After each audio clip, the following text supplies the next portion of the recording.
Jamen, så er jeg jo spændt på at høre, hvordan det er gået siden sidst. Det er 4 måneder siden, vi sad her ved det her bord. Lige præcis. Hvor I ligesom vil springe ud med at være influencers, hvad det hedder. Det gør det. Og kristne influencers bliver det jo, eftersom I er kristne, så det er jo sådan rigtig meget logisk. Ja. Så jeg ved jo godt, jeg har fulgt med. Jeg ved jo godt sådan lidt om det, men jeg synes, det er værd en lille video catch-up. Det er det. Så lige høre, hvordan er det egentlig gået. Altså, så hvordan er det gået?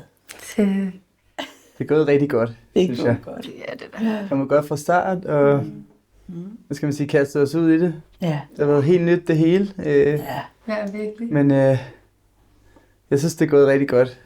Vi laver videoer 2 gange om dagen, eller sådan prøver så meget som muligt at lave videoer. Ja. Mange gange om ugen. Ja. Så konceptet, det er ligesom det handler om, det er, at I bare vil ud med dem, I er. Ja. Lige præcis. Det må være noget af en omvæltning, når man bare er gået og tusser rundt i sin egen verden, og så lige pludselig så er man bare på. Men hvilken proces har I været i? Hvordan har det været at starte op? Og nu er I jo nærmest garvet 4 måneder efter, men alligevel er det jo ikke så lang tid. Nej, det er ikke særlig. Så jeg er jo faktisk i virkeligheden bare lige startet. Ja, det er kan jeg godt sige. Men hvad har I sådan ramt ind i jer selv for eksempel? Eller det må være sådan lidt, nu er jeg på, og hvad tøj er jeg på, og hvordan ser jeg ud? Og det bliver sådan rimelig selvfokuseret, ikke?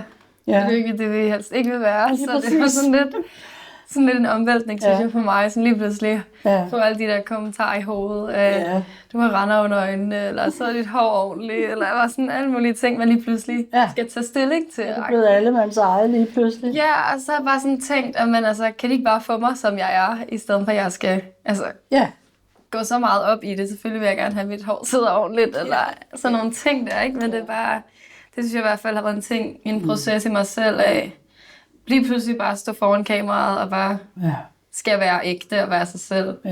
Det synes jeg var svært i starten. Ligesom bare være normal, når der lige pludselig står sådan en kamera foran ens hoved. Det er helt nyt det hele, synes jeg. Skulle også det tekniske i det, og skulle lige finde ud af det hele. Men, præcis. Men jeg synes, det kører rigtig godt nu. Føler I jer sådan naturlige, når I bare tager jeres telefon? Og, altså, det er jo heldigvis meget enkelt, kan man sige, det tekniske, ikke? Jo, præcis. Det er ikke en kæmpe opsætning og sådan noget der. Slet ikke. Ja, det føles det meget mere naturligt nu, synes jeg. Ja. Mere end i starten. I starten, der skulle vi vende os til at lige være på kamera, men jeg synes, det går bedre med det. Hvordan havde du det? Havde du også noget, der sådan ramte ind i dig selv, og tænkte, om dit hår sad ordentligt, eller? Der er masser af ting, at man lige så ordentligt ud, eller man kunne sige det, man vil sige, og få ordene ordentligt ud, og kunne forklare det, man gerne vil forklare, flydende, og formidle det, man egentlig gerne vil have frem på kamera, og så se naturligt ud. Og i starten fik I, altså var det selvfølgelig også et chok med alle de kommentarer, som I sikkert læste i starten, ikke? Jo, lige præcis. Fordi det var også lidt sådan, nej, nu kommer der noget, og hvad siger de, og sådan noget, det er totalt spændende, ikke? Fuldstændig. Men der er så også selvfølgelig, altså, mange, som er rimelig lede, ikke? Det er der i hvert fald. Og kører lidt på ens person og sådan nogle ting, ikke? Jo, det kræver lidt, det kræver et godt selvværd. Ja, det gør det. Det gør det sådan set. Men må ikke også, I har det. Så godt mærker I. Men man skal nok ikke blive ved med at nærlæse alle de kommentarer der. Nej, det er vi også stoppet med. Ja. Det er bedre bare at komme ud med det, vi selv har, end at folk skal præge os. Vi vil jo gerne præge andre. Ja, det er det. Lige præcis. Så det er sådan lidt en fin balance, ikke? Men nu tænker jeg også, at I får mange private. Det gør vi i hvert fald. I hvert fald fortalt, så der får I jo ligesom folk mere ægte på en eller anden måde, ikke? Det er rigtigt. Der er jo ikke rigtig nogen, der tør at gå ud ægte på TikTok og svare i kommentarerne der. Nej. Der er det jo mest bare det. Hvis de er positive, så er det ikke så. Det er det, hvis det bare er positivt, så kommer det nærmest ikke der. Så er det mærkeligt. Så er det de private mærkelig mentalitet. Det er rigtig mærkeligt, ja. Ja, så skriver man i skjul, og så skriver man, vi er virkelig glade for jer, og alle de kommentarer der, som I får, ikke? Jo, det er sjovt. Ja, men det kan være, at vi lige først skal høre, hvilke platforme I egentlig er på. Altså, Daniel, det er dig, der er teknikeren. Vi er på TikTok, først og fremmest. Det er ligesom der, det kører mest. Ja. Og så er vi på Instagram og på YouTube. Ja. Og så har vi vores hjemmeside, som vi har fået lavet, og der lægger vi også alle vores videoer ud. Og hvad hedder den? Den hedder Love Church 24/7, eller lovechurch.online hedder den. Lovechurch.online. Ja, lovechurch.online. Ja, og selve jeres profil, det er Lovechurch 24/7, ikke? Ja, lige præcis. Ja. Det er jo også spændende, så hvad står det for? Altså, er det sådan en kirke, I kører døgnet rundt, så I sover aldrig, eller hvad? Hvordan virker det? Ja, præcis. Altså, det er vel bare, vi har tænkt sådan, de skal have os 24/7, ikke ved, at vi ikke skal sove om natten, selvfølgelig, men mere det med at have kirke i hverdagen. Så vi ikke bare er i en kirke en gang om ugen, men det virkelig er den livsstil med Gud, som vi har 24/7. Lige præcis. Så jeg har ikke så meget lyst til sådan mere en stereotyp kirke, hvor I skal komme på den måde. Nej, det har vi sådan set ikke. Det var jo heller ikke nogen skade til, men nu, det har I så ikke måske lige nu, eller? Nej, vi går ikke ind lige nu. Nej, så I har også nok at se til, tænker jeg, med det her. Det har vi. Ja, det er jo blevet vores liv. Det er jeres kirke. Ja, det er det. Det er det. Ja, nemlig. Det er det. Spændende. Så der er TikTok, og der har I ganske mange views, har jeg lagt mærke til. Ja. Rigtig mange views. Der er vi oppe imod. Er det 3,67 millioner? 3,7 tror jeg. 3,6. Det er næsten 1 million om måneden i 4 måneder, I har været i gang. Det er rigtigt. Det er så rigtigt. Ja, hvem havde set det komme? Det ved jeg ikke. Det havde jeg i hvert fald ikke. Hold da op, nej. Ikke bare lige sådan. Nej. Det er vildt. Det gik hurtigt. Hvor kommer de fra? Ja. Og det er jo på dansk også. Ja, lige præcis.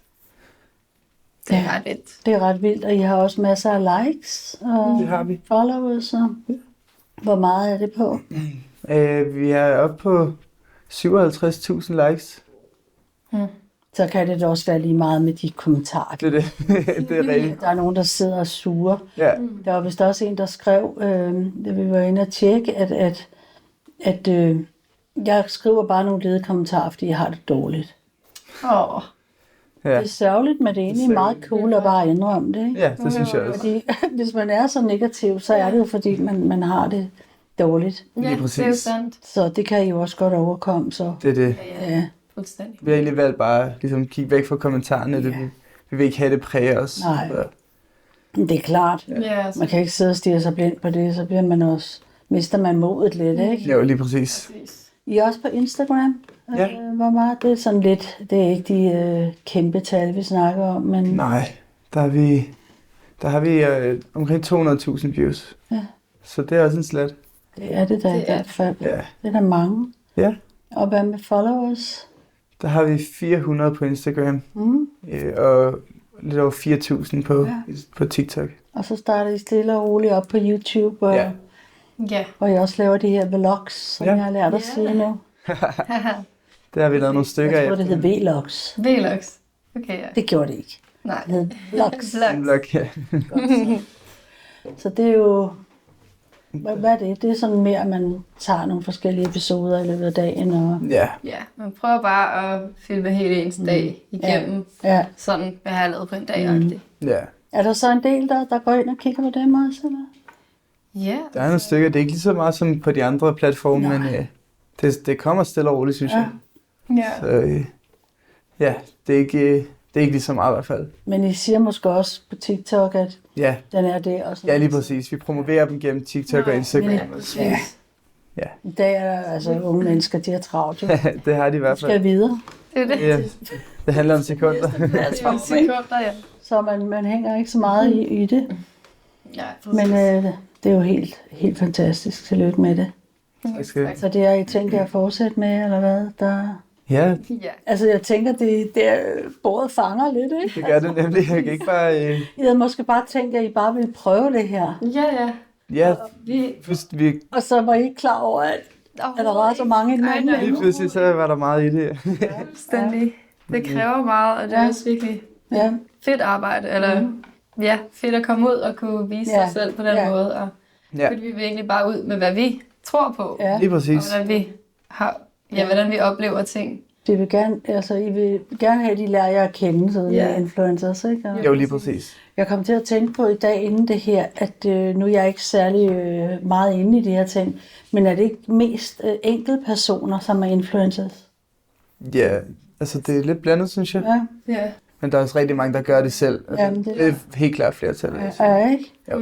Så det er jo også i sig selv lidt spændende, altså en ung par, som ligesom har bundet sig til hinanden-agtigt, og I siger ligesom, I skal være sammen resten af livet, og hvad for noget, kan man det, ikke? Ja, lige præcis. Lige præcis. Men det synes jeg jo må være lidt sjovt, altså at komme ud med, når det ikke er noget, som sker så tit. Altså, og der må jo også have været en kæmpe efterspørgsel. Ja. Altså var det ikke noget med den første video, det var 100.000 eller sådan noget på en dag eller to? Det gik meget få dage før den var på 100.000 visninger. Og kom helt op på over 200. Den er op på over 200 nu. Ja. Over 200.000. Det er jo sådan lidt af et chok. Så må man jo sige, så har man ramt et eller andet, ikke? Så må man sige. Altså, det må jo give jer mod på at fortsætte for vildt, altså. Ja. Det gør det i hvert fald. Det gør det. Nu er det, I fremstår jo meget sådan glæde, og altså man kunne ligesom, hvis man var journalist, så ville man jo sidde og prøve at stille nogle spørgsmål. Hvad skjuler I, eller er I bare sådan nogle lalleglade typer altid? Har I ikke nogen problemer og alt sådan noget, ikke? Det tror jeg også, I møder. Det gør vi. Sådan en respons, ikke? Jo. Det er ikke så moderne at være glad nu for tiden. Nej, det er rigtigt. Det er lidt svært for jer at leve op til ikke at være glad. Det er rigtigt. Lige præcis. Kender jeg, så er I altid glade. Ja, det er rigtigt. Selvfølgelig er det, du har haft en skulder, det gør ondt, og du har også haft lidt med foden, der gør ondt, og der kommer lidt i livet, ikke? Og selvfølgelig kan man have ups and downs, men ja. Hvad vil I svare en journalist på det?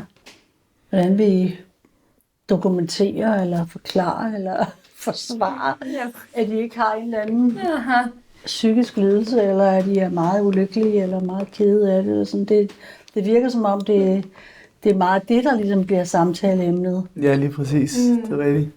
Fordi man ligesom også gerne vil forstå andre, og så bliver det sådan ligesom, at man måske nogle gange snopper lidt nedad, tænker jeg, i forhold til at bare turde sige, at jeg er faktisk virkelig glad. Det er det. Jeg er bare taknemmelig. Og det er det. Jeg føler ikke, der er så meget at skulle være ked af i virkeligheden. Nej.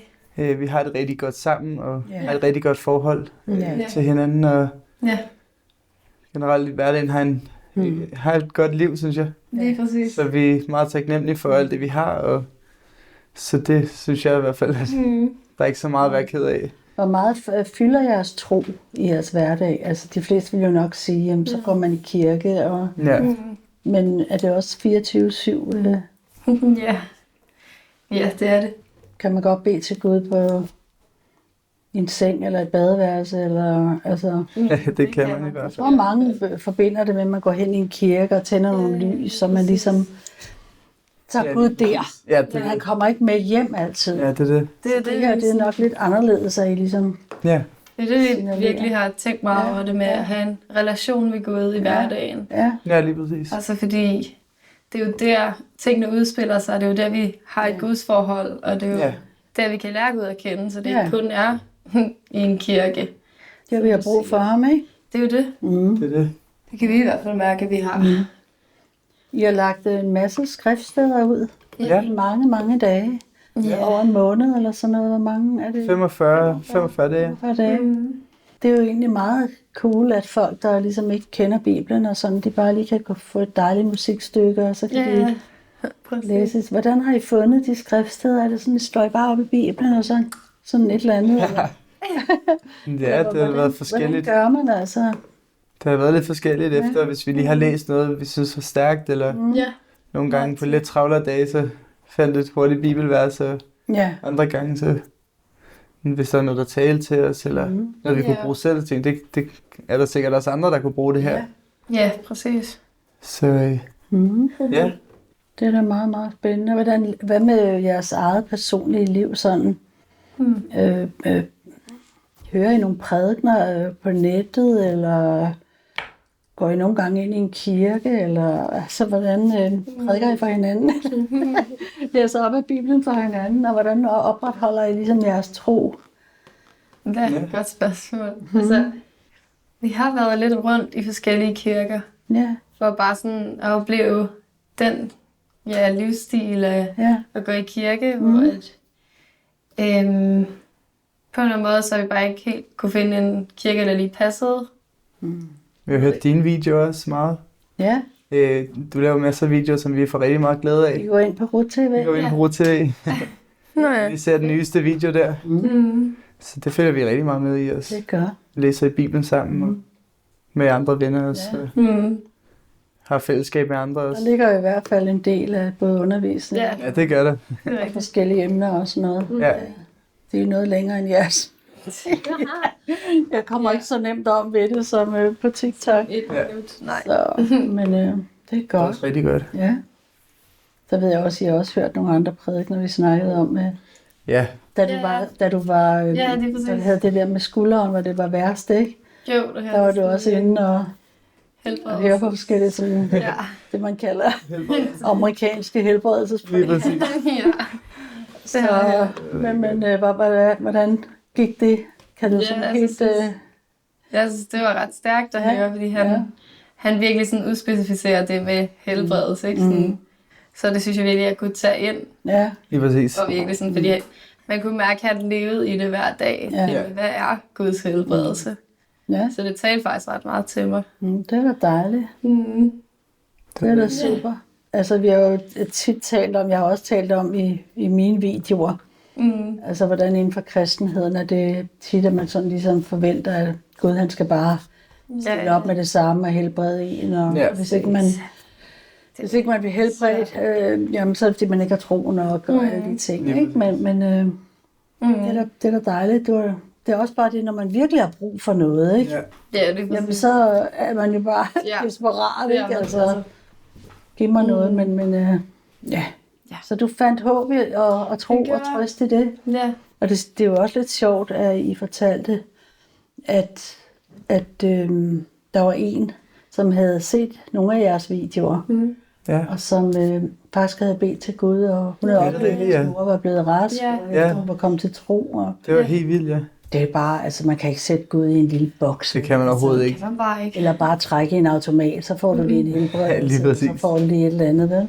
Det er det. Så det er så meget større end det. Ja, men hvordan går det med skulderen nu? Det går meget bedre. Det går meget virkelig. Bedre. Ja. Jeg har lige været til lægen, og jeg har fået en undersøgt. Ja. Og han fortalte, at der ikke var noget galt. Nå, men det var godt. Så det var ret opmuntrende. Og så fandt han ud af, at i min bicepsmuskel var stadig en lille smule betændt. Som så har gjort, at jeg ikke har kunne lave øvelserne ordentligt. Hvis jeg har den hoppet ud af place og sådan noget. Så han har lige givet mig en indsprøjtning for det, og så skulle det hjælpe mig ret meget videre med øvelser. For du skal jo sikkert genoptræne. Jeg skal genoptræne, og det er det, der kommer lidt til. Smertefuldt, eller? Ja, det er det, for man rykker hele tiden. Ja. Altså, der skal hele tiden presse sig selv. Ja, så. Det er det. Godt. Så hjælper du med at presse. Ja. Så vi lige nå at have lavet det. Jamen, jeg er egentlig meget tilfreds, så jeg synes, det er meget, meget spændende at høre om, og I skal have mange tak, fordi I lige gad. Ja, selvfølgelig. Så det her, fordi nu havde jeg en video liggende på min side, om inden I startede, så synes jeg, at lige skyldte folk at lige se, hvordan det var gået, ikke? Jo, fuldstændig. Så tillykke med det. Tak. Godt gået, altså. Tak. Tak. Jeg håber, I bare fortsætter. Så længe der er en efterspørgsel, og I har lyst til det, så er det vel bare lige præcis. på. Det er jo det der. Det er godt. Det er det. Tak for nu. Tak. Tak.